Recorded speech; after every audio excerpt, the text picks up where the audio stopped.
Welcome into a brand spanking new episode of Inside LAFC podcast. I am joining you from the road of Leagues Cup. Thrilled to be part of this competition. Thrilled to see what LAFC is doing as well. Joined by Steve Beitashour. Beta, from what I understand, your world is going off the hook right now. How are things? Things are doing well. It's good to see you. You're on the road now. I'm finally back home. I had quite a fun 2 to 3 weeks in California. Starting with the Falconer. That started it off. What a time. I still love looking at the pictures. My son had a blast with that. What a great reception from the fans, 3252. It's always good to be back in LA and see a lot of familiar faces. And yeah, from there, went to San Diego for a little bit, saw some family, went to San Jose for a little bit, saw more family, and just got back to Colorado. So it's good to be back, though. When you're living out a suitcase for that long, it's good to be back. Good to be back with me, obviously. Good to be back here having a conversation about the beautiful game. Exactly. That's exactly right. Well, thank you, Beta. I don't want to put words in your mouth, but I'm glad you said it. We have an incredible show. There's never, again, as I always like to say, there's never a dull minute covering LAFC. We will be joined by the first technical director in LAFC history, Neil McGuinness, who has been brought over from the Columbus Crew. He is a Scot. He's got an incredible pedigree background with regards to the sport. We're very excited to talk about the role he is going to play. I'll talk to Beta about that role and how it's growing in MLS, not only for LAFC, but for all 29 teams within this league and how it's making a huge difference. More eyeballs on the product, more eyeballs on the team. But I would be remiss, Beta, if I didn't start off with the big news this week. The rollout for Olivier Giroud. He arrived, had the press conference. People were going bananas. I was on my social media feeds, and I must have seen either his face or his hiked-up shorts 1,000 times. We saw him at training. Ryan Hollingshead rolled up his shorts. And we see Ryan's got some tan lines there. So Olivier did not have any tan lines, for the record. So, that is something he does permanently. But it's just bigger than life. And you realize this personality that Ryan Hollingshead knew that this is the guy who rolls up his shorts, and that's who he is.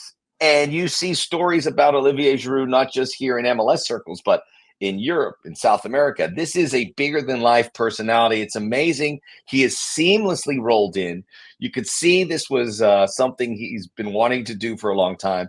There was a moment in the press conference where his family came up. He waved them on, and like in an instant, they all had his jersey, and they had the pose perfectly. They're like pulling the sleeves so they could see Giroud.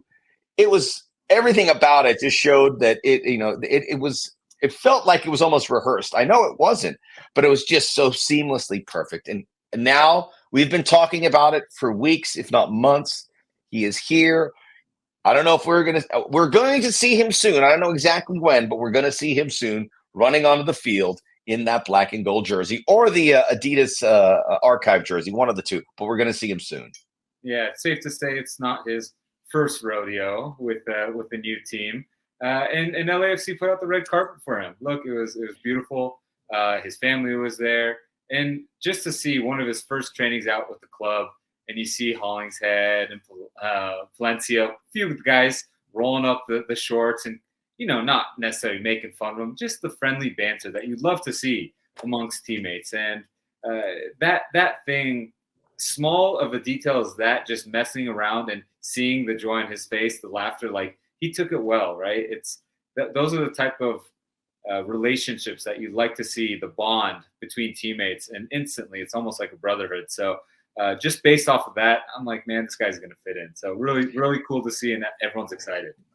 I am not taking a shot at David Beckham or Zlatan Ibrahimovic or many of these other big stars that arrived, but when they did, and maybe it's the league's fault, when they did, it felt like there was a rule that applied to this player, and all the other guys had to kind of just accept it.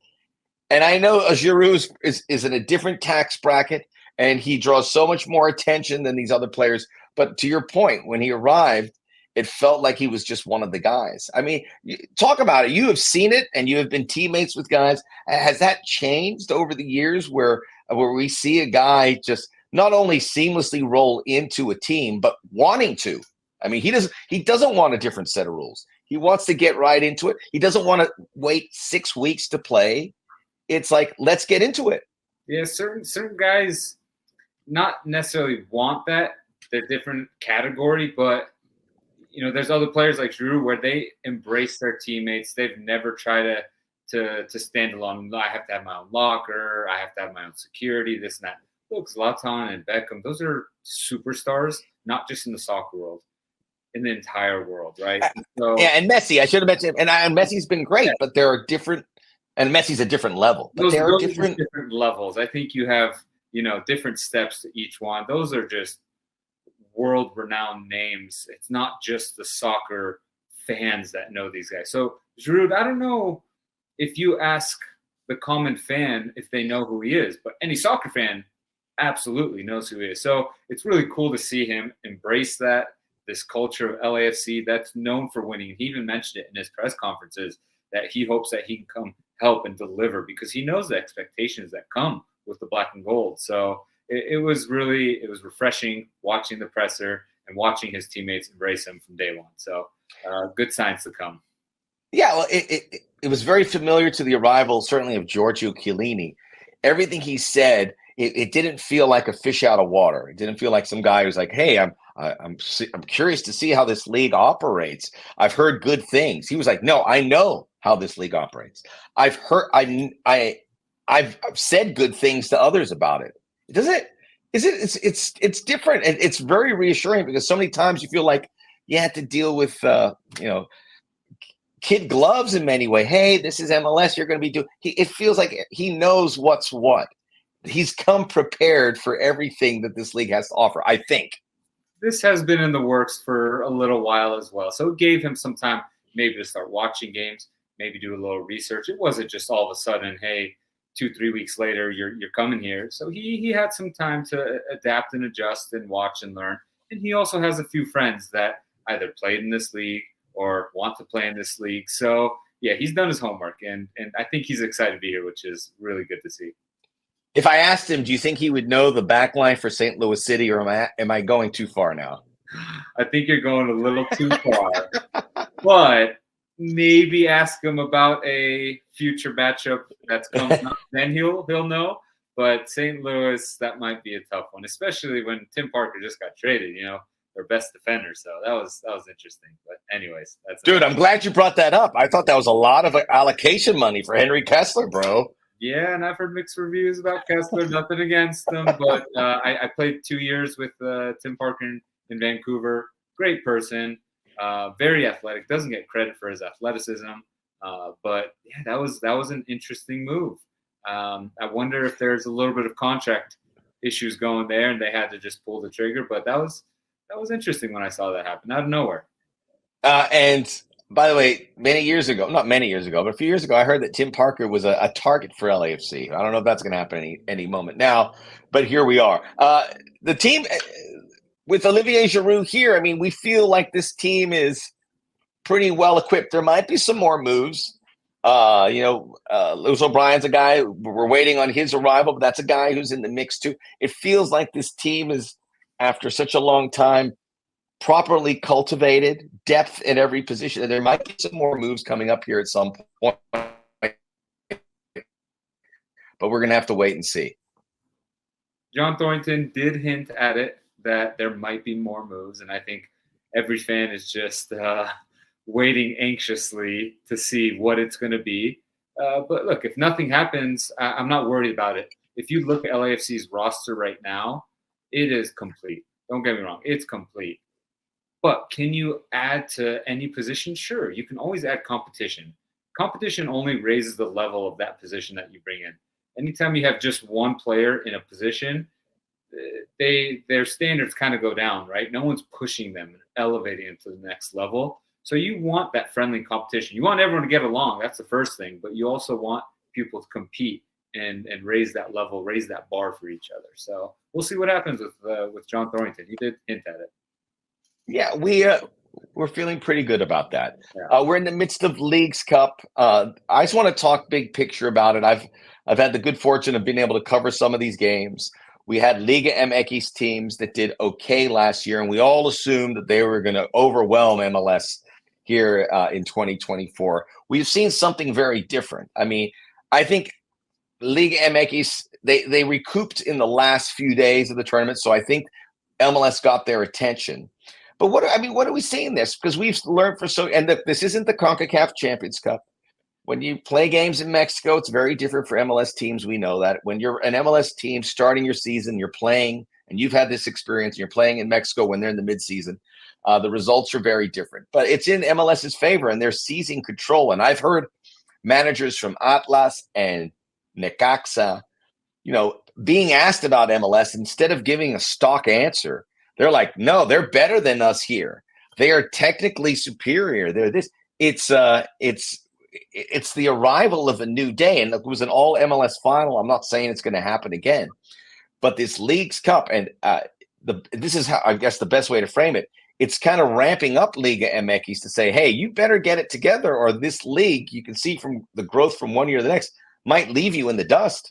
It was actually refreshing hearing some of those coaches make those remarks. You have to give credit to MLS, right? This isn't MLS 1.0, 14 years ago when I started the league, there was half the teams, right? The salary cap has gone through the roof. You have the DPs, you have the TAM players, the academy, it's being more developed now. So MLS has grown tremendously. So it's actually very refreshing for me, and I'm sure for other fans watching, to hear some of those Liga MX guys talk about MLS like that. It's it's something that's deserved. But there still is room for improvement, which is also the best part. It's not like they're set here. Oh, we can compete with Liga MX. We're good. No, they still want to get better and better, which is the best part, and that's what we're seeing right now. People would say blindly, League's Cup, Liga MX is better than MLS, top to bottom. Then there was this thing where they would say, okay, the top teams from Liga MX, maybe the 6 teams there, are better than all the MLS teams, but the MLS teams are better than the Mexican teams from 8 to 18. And I think that last part is abundantly true, but you also see results. San Jose beat Chivas in penalties. Charlotte beat Cruz Azul in penalties. So teams from MLS, Austin FC beat Monterrey. Teams from MLS that you're mid-table or lower are getting these results. And I think that's what's opening up a lot of eyes. We know LAFC is good. We know FC Cincinnati and Inter Miami can handle their business. But that middle to the bottom half of MLS are going into these games without any fear. And I've looked at the Mexican club's reaction, and I think that they thought this is going to be a walkover. I go, it's Charlotte. It's St. Louis. And they're like, whoa. Across the board, MLS is gaining respect. Last time we spoke, we talked about the advantages and disadvantages for MLS teams when they go to Mexico. It's completely 99% Mexican fans and maybe 1% travel from the U.S. for MLS teams. Here, it's pretty good. Some teams actually have more Liga MX fans in MLS stadiums than the MLS team do. So it's pretty shocking to see. So you want to say it's more fair when they play in the U.S. because they have such good traveling support here, or just fans here that live here but still support their first team or their old team. And so it's more fair. But the fact that you're seeing a lot of these teams in MLS, the lower half, like you mentioned, winning and getting good results and winning in penalties, you like to see that because in years past, whether it was Leagues Cup or even Champions League, it wasn't even close. It was 3, 4, 5-0. It was a cakewalk for these Liga MX teams. But now you see penalties. You see, the Earthquakes were struggling. What are they? Last place in the West, and they're on to the next round against Chivas, a good team, big team. And away. That was an away game. It was 50,000 Chivas fans at Levi Stadium. They might have had 10,000 fans there. So 40 of them were Chivas fans. And so it's really refreshing to see that because the quality, again, we talked about it. The quality has grown tremendously in the last, 5-10 years in MLS. When I started, but you think back to 96, man, the league has come a long way. And it'll just continue to grow, which is it's the best part about MLS. It's only getting better. 100%. And it's going to keep getting better. And I think people have to realize that. It's not just Columbus and LAFC and Inter Miami. It's these other teams are quality. And these Mexican teams like, whoa. And I like what you said about the format because we should have games in Mexico down the road. But if the tournament was all in Mexico, it doesn't work, because if San Jose played Real Salt Lake in the Azteca, there would be 500 people there. Yeah. If you get these Liga MX teams, you get 50,000 Chivas fans, you get 40,000 Tigres fans in Houston. Not all of them are like that, but it can't be in reverse. Maybe we have some games in Mexico at some point, but the reason it works is because you have this incredible demand of Mexican fans who live in the U.S., some who travel in to see it here. And that's why I think it's going to be an even bigger success. We may not be able to determine that advantage, and MLS might always have an edge if it's this format, but it has to be this format. But regardless of the home or away, clearly to me, MLS is better. And that's a good sign. And I think it's going to make Liga MX get better, because we're in this together, Beta. I'm looking out for my Mexican brothers and sisters. I want us to all be great. Maybe there's a huge Super League in the future. I think that was the point of this, to elevate everybody, both leagues, to the competition is good. I mentioned about LAFC and the players, right? If you only have one player in a position, it's tough for that player to push himself because no one else is behind him. But now you have two teams working together, and that competitive drive is only going to elevate both leagues. So at some point, Liga MX is going to be like, look, we're tired of losing to these MLS teams. Either you guys come here, or we need to step up our game. And quite frankly, I just don't think it'll work out if MLS teams go to US. It's just the turnout is just not going to be good enough. And right now it feels fair when, again, we talk about the San Jose versus Chivas. Honestly, I don't know the numbers, but it was probably 40,000 of them were Chivas and maybe 10,000. Right. Maybe 10,000 were Quakes. But, Quakes home games are 18,000, and they don't quite sell them out. So they're probably 10 to 12,000 for home games. So, yeah, I think that's fair to say majority of those were Chivas fans. I apologize to San Jose fans saying it wasn't all Earthquake fans. It was a good, but it's a nice balance. And look, I did Seattle Necaxa. Necaxa has a minority ownership of Eva Longoria, who's the American, and Ryan Reynolds and Rob McElhenney own Wrexham, and they're taking a part of Necaxa. Who knows what happens, but it's all kind of going in the pot. So it's pretty exciting on that front. And I'm very excited to see how this ends up. And we'll see, what happens in 2025. The growth from year to year has been very good. One of the big subjects on it is, and we haven't created this, but a lot of the supporters are. I respect the supporters. If somebody has a stance to make and they're saying, look, I don't want to participate in the Leagues Cup because we're traditional, we want the Open Cup. And I respect that. I hope to think there's room for everyone. I think the league came in and there was a movement. Obviously, it was less teams in the Open Cup. I think MLS should embrace the Open Cup in any way possible. I know in a perfect world you can do that. Maybe it's not a perfect world. LAFC certainly prioritizes the Open Cup. They're in the semifinals. They have a game against the Sounders on August the 27th. The Sounders prioritize it. But is there room for both? I mean, we talk about Leagues Cup and then we talk about the Open Cup. There's a lot of games. And at some point, MLS has to kind of peel back on some games. I know, because it falls on the players. But is this a world that we can support? I think it is a world that we can support. I'm a fan of it, for different reasons. It's more games that fans get to go to. It's an opportunity for each team to decide, we want to take this seriously or that seriously. If you're having a great run in the league, you can afford to rotate and put some of your younger players and give them experience, which I think is really good, right? We talk about developing our academy. Well, this is a great opportunity to play some of these younger kids. And then on top of that, you have an opportunity to get into Champions League. We've talked about it before. This is what most clubs want to do. You want to win either Open Cup, Leagues Cup, the league, or MLS Cup. Each one of those will get you into Champions League, where now you have an opportunity to play in the Club World Cup. So I think anytime there's a trophy at stake, you have to take it seriously. Now, obviously, when you're in the beginning rounds of Open Cup or Leagues Cup, you can rotate a little bit. And this is, again, we've talked about the sports science. You don't want to injure players with all these games, so you rotate. Now, if you're losing in the league, there's the psychology behind it. The fans are kind of putting pressure on you that you need to do well, so you don't have the luxury of rotating. So I've been with teams where we've been having a great league run, so we rotate, and then that works out, and then we end up going far in like Champions League or an Open Cup or whatever. Then I've been part of teams where you're not doing well in the league, and now the pressure's on. You have to get results, and you force those same players that aren't getting results in the league to play in the Open Cup. Now you get injuries, now you get more losses.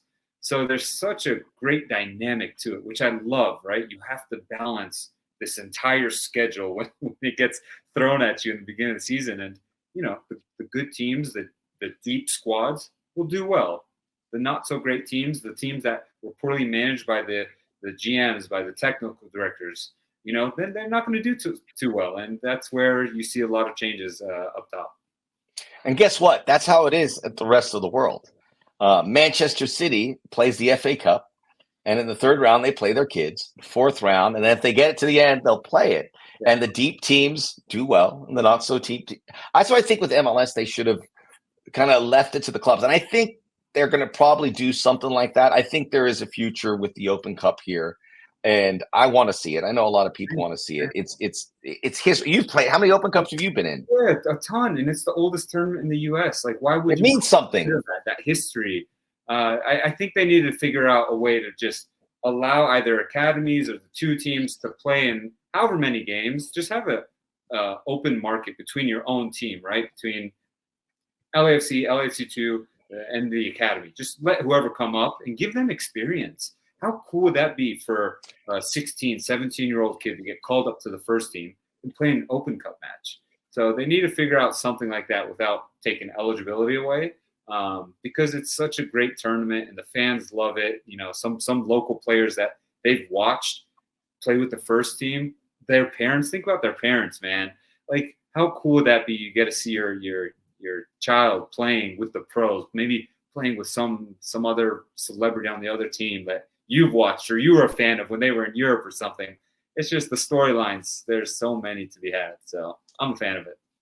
Yeah, I am too. And, you said Thomas Angel is now, they've been loaned off to the Phoenix Rising, but maybe you expand your roster a bit so you can keep these guys and they can play these games. We've seen it in the earlier rounds, guys that you would, LAFC 2 guys and getting some games. Now that we're in the business end, you move to your top team. That's what happens. But that happens everywhere around the world when it comes to cup competitions. We're not different from everyone else, is what I'm trying to say, Beta.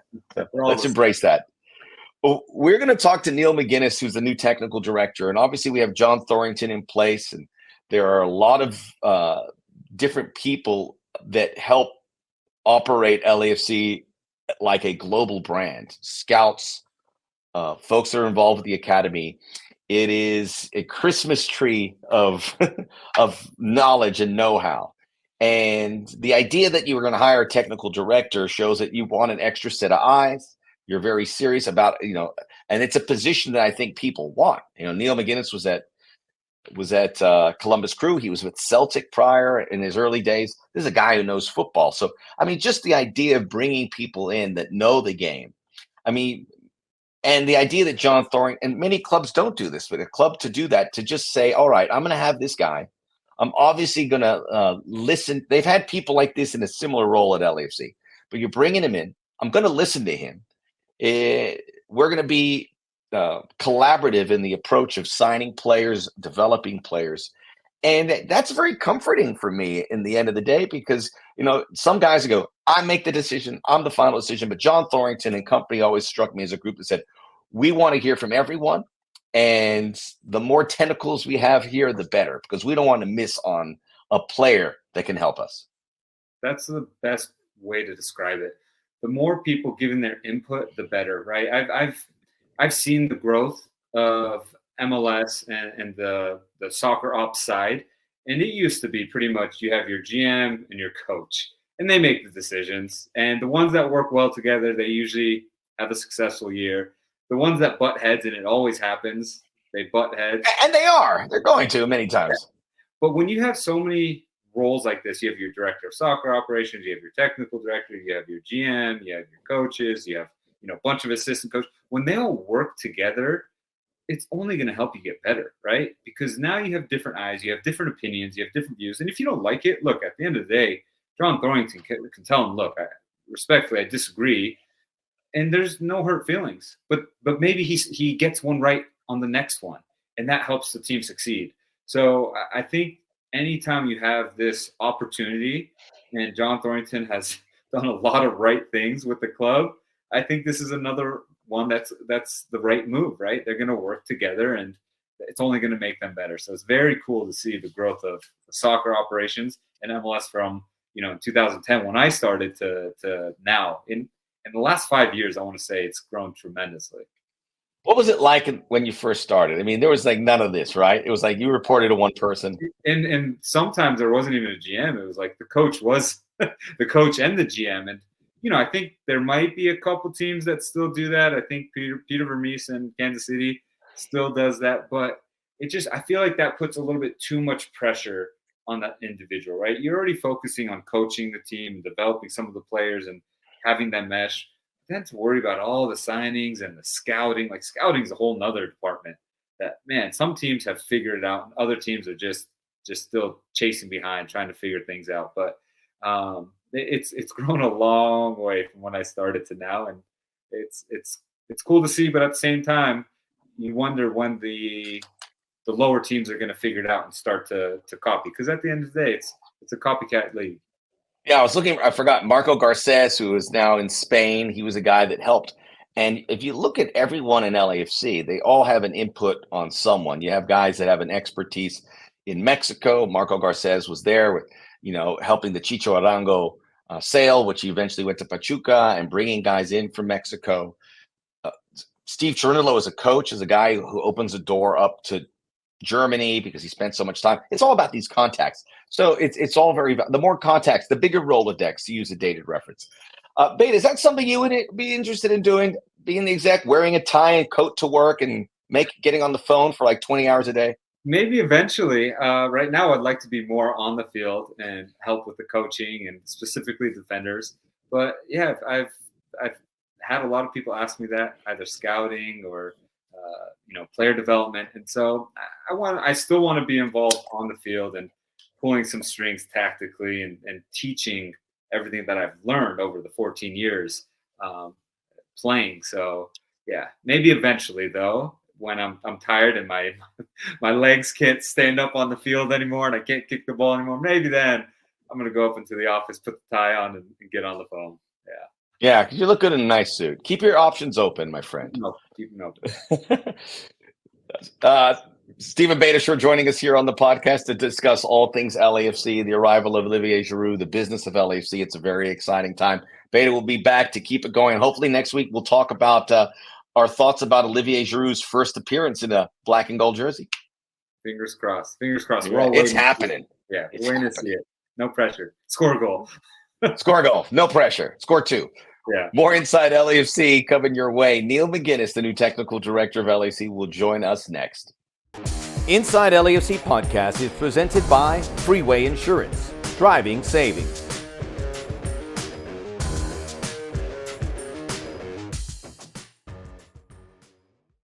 We're back here on Inside LAFC podcast. Thrilled to be welcomed or to be joined now by Neil McGuinness, the technical director, the new technical director of LAFC, joining us from the Columbus crew. And that comes with a whole lot of responsibilities and a whole new challenge for you, Neil. And looking at what you've been able to do in your footballing career is incredibly impressive.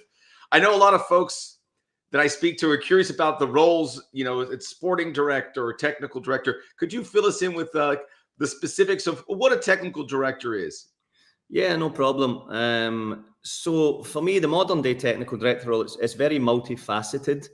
Almost everything that's involved with the position will connect into numerous areas on the sporting side in one form or another. To give you some examples would be working very closely with the coaching staff to assist them in various areas that they may need assistance to help provide them with resources, future planning, any help that they may need on squad issues. There's also a lot of reviewing of our own processes and systems across the organisation. We need to see where we can improve and enhance, but at the same time, we need to find ways to support the club-wide staff and their individual roles. We also have to make sure that we have a culture to stay at the forefront within analysis and data fields. The nature of today's game, you have to be at the forefront in those areas. It's highly crucial. A big part of the role is obviously squad planning and management, including recruitment on both sides, be that incoming and outgoing players. We also have to work very closely as a front office group on a daily basis. So we have to make sure that the information flow is moving. There's a lot of stakeholders involved in these areas. So we have to make sure that the people are kept informed of any developments that may be helpful within each individual departments. But for me, the main thing of a technical director nowadays is just to make sure that you can be a point of contact for one and all. So everyone has an area that they can speak to comfortably, and to provide a solid communication flow between the departments. It is looked at in different countries in different ways. Like you said, sports director, technical director, director of football. But I think all of these roles are very similar. It's just different role titles in different countries. But again, the main focus for me is making sure that there is a one point of contact for all areas to be able to keep that communication flow. You are the first technical director, and based on that answer, it's amazing. I'm glad you're here. You've got a full docket, and we've seen with this club, there's never a dull moment. Certainly, with the player development, the scouting, and I thought that was really interesting about how keeping everyone connected, because everyone really wants to be, informed of what's happening with LAFC, which is on the forefront. And I wanted to get a little bit background on you, because you're looking at where you've been. It truly is remarkable. I think you look at people prepared for not just the football and soccer, but specifically in MLS, and you certainly have that experience in bushels. But it all started in your native Scotland. How did you? Where did the love affair for the sport and the love affair for this job come from? So obviously, like you said, I grew up in Scotland, in and around Glasgow, which is one of the major cities in the country. I would say it's the major city. It's not the capital, but if you ask anyone from Glasgow, they'll tell you it's the capital. And that city is a complete football hub. Everybody there is involved in football one way or another. You grow up surrounded by it. It's the talking point in every school, in every bar, in every job. It's just it's a 24/7 topic back home. So from a young age, you're exposed to it. I obviously played, so I went through the whole youth system, playing with various teams growing up as a kid, getting involved as it gets more competitive. But the one thing that never changes is the love for the sport in Scotland. Like I say, everybody in one way or another is connected to football. So that's where the passion grew. But I wasn't just focused on the playing side. I was a football junkie. I wanted to know everything. So I was focused on other countries and anything I could get my hands on to watch football in different countries. And when I grew up, there was no internet. So, and that makes me sound old, but I'm not that old. I'm with you. Yeah, you feel it. But then we would get videotapes, and that's how we would watch other leagues. So I would get videotapes of Spain and Italy. And at the time, Italy was the main market. It was what the Premier League is now. So all the key players were over there. So I would spend a lot of time watching Italian football. And then that grows into watching German football. You just constantly want to see more and more. So yeah, it's always just been a bug for me. I'm kind of obsessive in knowing where players are, knowing who has what players coming through. In my off time, a lot of people that work in football like to switch off. I don't. I'll come home and put on a game on the TV. It drives my wife crazy. But I'm just obsessed with the game. So I've always, from a young age, had that need for knowledge within the game, and it's just grown. So yeah, it all started kicking a ball around the streets of Glasgow. That's amazing. And I know you started with Celtic. Is it safe to say you're a Celtic guy? Indeed. I don't want to upstep any boundaries, because I know it's very sensitive. No. I don't think it's very easy to support the other side if you're working for your main team. So no, I'm a Celtic person. Yeah. Well, I know LAFC, the supporters, they look for a queue for so many clubs. And I think Celtic is one of those teams on that list. I saw their season opener against Kilmarnock, and they had a tifo in the club. It was unbelievable. So if you get to go check that out on social media, but unbelievable fan base too. Do you sense that too with, the small sample size you've been here, about that supporter culture and how important that is? Yeah, I've been in MLS for 5 years now, and I've pretty much been to every club, and I can comfortably say there's no fan base like LAFC's fan base, not even close. And it's just the constant noise. They don't stop. Regardless of the result or the performance, they don't stop. And that is such a big thing for the players as well, to constantly have that backing. But it's not just noise for the sake of noise. These guys are passionate. You can see it when you look at them on the TV, but you also see it in person when you're up close. They really care, and they bring it every single game, and it's just a joy to have that in the stadium. So yeah, I'm a big fan of the fan base here. They really know how to do it. May get you a little homesick too from time to time. Yeah, I mean, I catch as many games as I can, but it's as close as I can get to it. Well, I find it amazing that how you phrase that about, look, I watch games from everywhere, and then you just feed yourself because it's an impossible sport to keep up with. Yeah. As you more know than anyone else, it's not just the European games, the South American game. It's here in MLS in Mexico. You were with Celtic, you went to in Qatar, and then you moved to the United States. What was the bug or the opportunity that rose that this is where I want to go next? This is where I want to bring my know-how to. So at the time, I'd obviously been at Celtic for 6 years, and then I left to go to Qatar to take part in the World Cup project, which I thought was very interesting. To go to something completely out of my comfort zone. I knew a few people who had moved there from Celtic, and they'd said, look, come over. They need to rebuild things here and set up a real scouting process.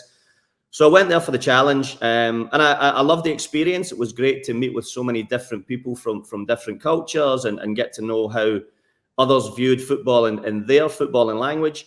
But after 3 years, I felt that I needed to get back to a more professional level. So I'd come back to Europe, and I was working with a couple of teams in France and 2 in England on a consultancy basis. But at the time, I'd been offered a couple of jobs in MLS, and I'd met with those teams, and I hadn't really been sold on it. I hadn't really saw a vision there. But at the time, the head coach of Columbus was Greg Berhalter, who I'd been speaking with. And Greg said, look, come over, take a look at what we have here. I would love to sit down with you and get to know how you work. So I went over to Columbus under Greg, and it was a completely different club to what you see now. I mean, at the time, they played in an old training ground, which was tiny. It was one field. It was bumpy.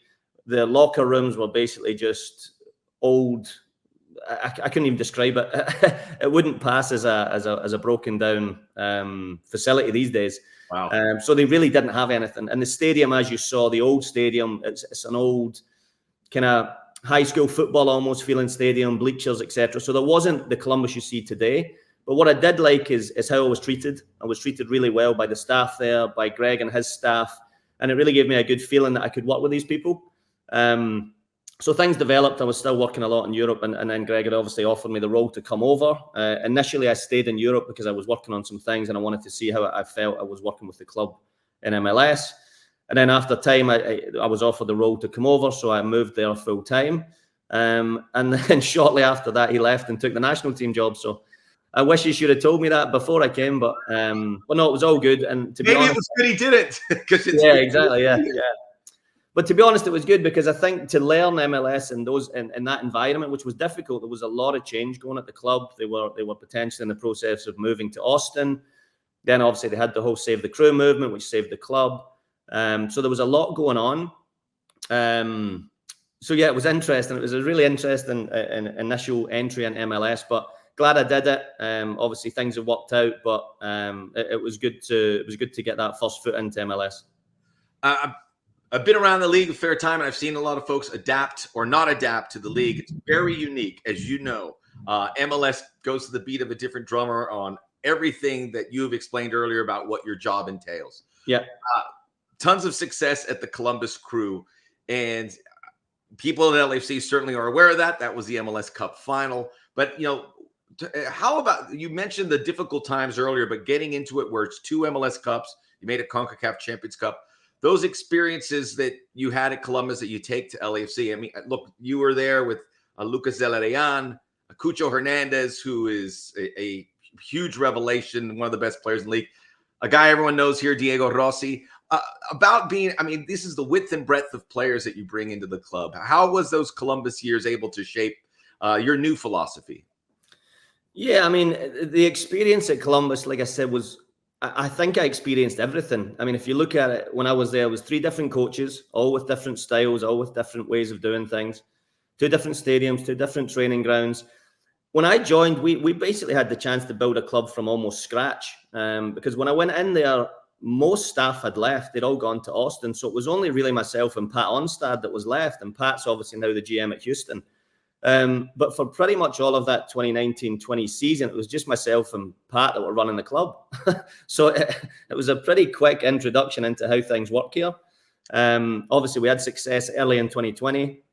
Lucas was a big part of that. He really helped turn things around. But there was a lot of other good players that came in at the same time. Obviously, Eloy Room came in. He was great that season. And a lot of that is just blended. We obviously got Darlington Nagbe in there. Aidan Morris ended up coming through from the academy and playing in the final. So there was a lot of key players involved there. And then you fast forward to how things developed in the recent years, obviously, with Wilfred coming in and his style of play and how he completely transformed the style of football. That meant that we had to find a different type of player because Wilfred wanted a different profile to what the previous coaches, Caleb, had wanted and obviously Greg had wanted. So I think I was able to see all the sides of risk within a club, from the early days when you don't know how it's going to turn out to the days currently where the team's winning and how do you maintain that. So it was a really good experience from start to finish. And obviously winning trophies is great. I think in the time I was there, I managed to get my hand on 5 trophies. So it was fun to experience that. But obviously now it's LAFC and I want to do it here. And I know everyone here at the club wants to do it. So that's the focus now. Let's bring the trophies here. You need an extra set of hands with all these trophies. Always welcome. There's a staff game every week. Get yourself in. Oh, the famous staff game. Yeah. The opportunity arose to come to LAFC. What was the communication like, and why did you know that this was the right place, the next step for you? So, I mean, ever since LA came into the league, I've always watched them really closely. I've known John for years, and I've always been really impressed with how he does things. And he's superbly respected around the league, and not just in the league, further outside within football in general. So I've always looked at John as for me, the best exec in the league. But obviously, I'm working at Columbus. He's obviously at LA, and we're doing our own thing. So John had actually approached the president of Columbus to ask for permission to speak to me. And when I heard about the position, automatically my head was turned. I thought to myself, look, this is, in my opinion, the biggest club in the country. And what it can become is there's no limit, basically, to what you can build here at LAFC. So I had always said to friends around the league and people close to me that if I was to leave for any other team in MLS, then it would have to be LAFC.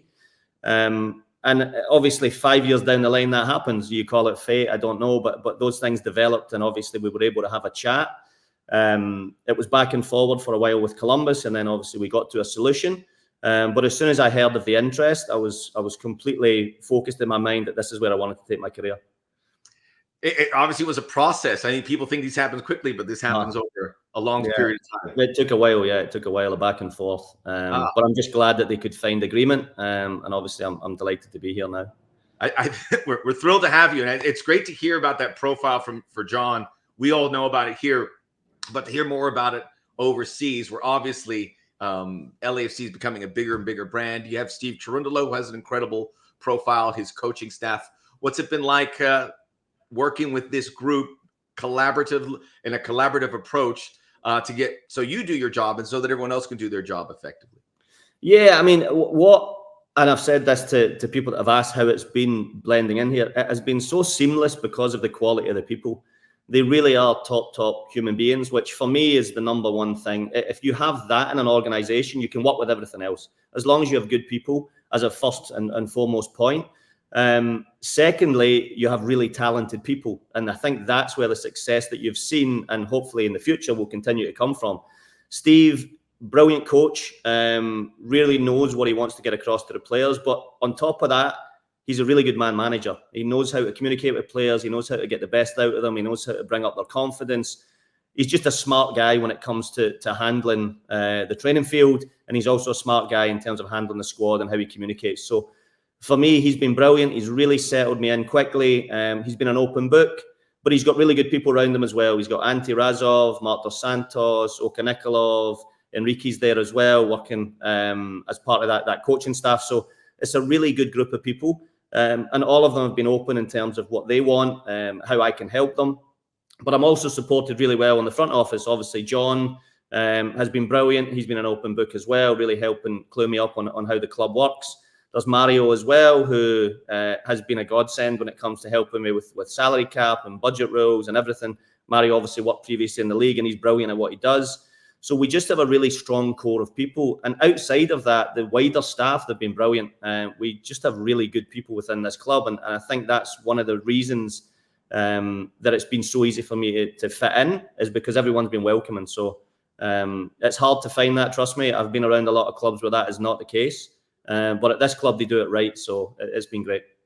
They do it right. They're getting the results. And I think when you mentioned those days, those darker days in Columbus, how the league has grown, but certain clubs have moved forward. And we know your role. It's part scouting and player identification. What is the profile, if there is one, of the LAFC player that you are seeking, that the club is seeking? I think the number one thing for us is excitement. Is the player exciting? But it can't just be excitement. It's got to be excitement with purpose. So are they hardworking on and off the ball? When they have the ball, are they progressive? Do they look to play forward? Do they have a vision and creativity in what they do with the ball? Does it matter? You know, I'll use the example of someone like Sergio Palencia. If you watch him play, you can see every single pass, tackle, run, sprint. It matters to him. And that, to me, is the profile of an LAFC player. These guys care. So that's number one. We need that.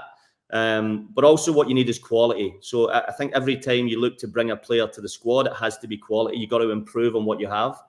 And right now we have a really good squad. It's been added to, obviously, in this window. You've obviously seen Lewis and Olivier coming in. They've really, really looked impressive in training so far. But overall, you just constantly want to improve the squad with every player you bring in. And you can't stand still. So I think the profile is always going to be the same. It's got to be someone that's hungry, has the right attitude, works hard in training, but trains the way they play. And that to me is an LAFC player. That's a great answer, Neil. Fantastic stuff. And I think people visualize that. I think Sergi's a great example of it. You mentioned Olivier, and to see a guy like that, I imagine to see him training, you must pinch yourself. Lewis O'Brien, someone that people want to know a little bit more about. I know you had some of your fingerprints on bringing him over here. Obviously, the profile, he had to fit it. A guy who's had experience playing someone in the Premier League in England and also in MLS. How do you think he's going to fit the system, and why is he the right fit for the club? So Lewis is a really interesting player because he's versatile. He can play 2 or 3 positions. He can play as a number 6. He can play as a box-to-box number 8. Even last season, he was used as a left back. And again, I'll just use the example there of Sergi again. Lewis is very similar. He trains the way he plays. Very hard-working player. Aggressive, but controlled aggressive. But he can play. So what you get is that box-to-box element with energy and stamina. But you also get a football in mind. He's capable of a forward pass. He's capable of shooting. He's capable of winning the ball back and playing into players in much more advanced roles that are free. Just an intelligent footballer. He's someone that I think the fans are going to really enjoy watching because he'll leave it all on the pitch. But he's also a good guy, professional, wants to work as hard as he can every day, wants to learn, is constantly studying his own game to see where he can improve. And again, I think the fans will really enjoy watching him play because he will leave it all on the pitch.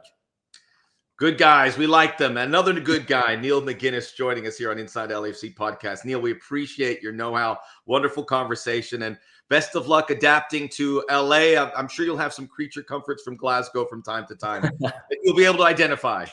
Yeah, I hope so. The weather is definitely not the same in Glasgow, but I'm enjoying the weather here. I'm sure you can return and enjoy some of the old hometown weather from time to time. Yeah, I'll try. Neil McGuinness, thank you again joining us here on Inside LAFC podcast. That's all the time we have. We'll be back again next week to gauge how LAFC is doing the Leagues Cup, with the Open Cup, and the MLS season starting up again pretty soon. Until then, we'll see you very soon.